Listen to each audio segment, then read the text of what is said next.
Migraines and headaches affect the daily lives of millions of people. That's why we're taking time to talk about it during National Migraine and Headache Awareness Month. Margaret Brown with Priority Health is here to share some tips for managing this common but often overlooked health challenge. Thank you for being here with us, Margaret. Thank you. If you could first just start us off by maybe sharing some numbers and just talking about the importance of having this conversation right now. Yeah, this is a very important conversation to have. So oftentimes migraines can go undiagnosed or just really people don't really understand like how debilitating they can be for someone who's experiencing them. So in terms of numbers, over 40 million Americans will suffer from migraines. And then when we're looking at our global stats, over 1 billion people are suffering with migraines. I will say, Amber, that on a personal level, this is something that I experience dealing with migraines. And so I'm so grateful to be given the opportunity to actually talk about this, educate people on it, and advocate and let people know they don't have to suffer in silence. Yeah, you know this topic very well. So let's just talk about the difference between a migraine and a headache. Yeah, great question. So when we're talking about a headache, we're talking like, just general pain that someone may experience in their head. Oftentimes it can be like, a tension headache. You have like a really tight hat on, might be brought on by stress or dehydration.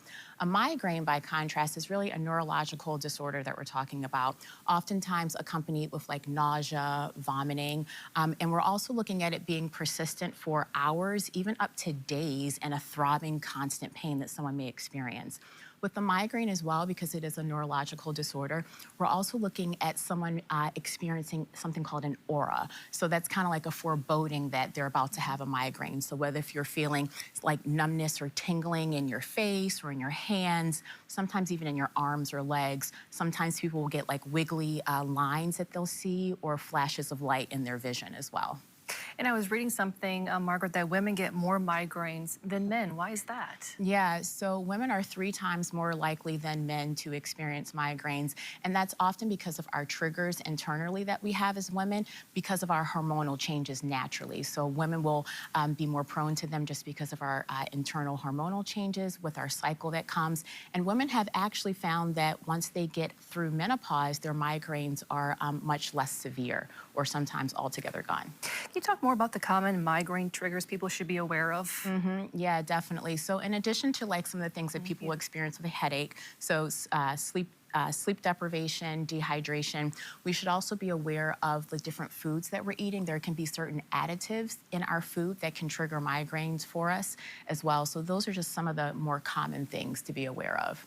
So what are some things people should do, right? They're experiencing a migraine or a headache. Yeah, definitely. So if you're experiencing either, be aware of the stimuli that's around you. So if you're extremely sensitive to like light or sound, go away in a dark room, close the blinds, reduce the amount of sound that you're experiencing, lay down. You might even be able to take like Tylenol or ibuprofen over the counter. But if you are experiencing more bad days than not, where you're finding that it's very difficult for you just to engage in regular daily activities, it's likely time for you to follow up with your primary care physician. And Margaret, if I could ask, because you said you experience migraines, are there some helpful things that you do that maybe could help someone? Yeah, so for me, I'm very aware of my triggers. So for me, it's more sound in nature that I have to be very mindful of. So when I hear that, I have to adjust volume. Sometimes I'll remove myself from the situation because when I'm able to catch it early, I'm not suffering as long when I actually have an attack.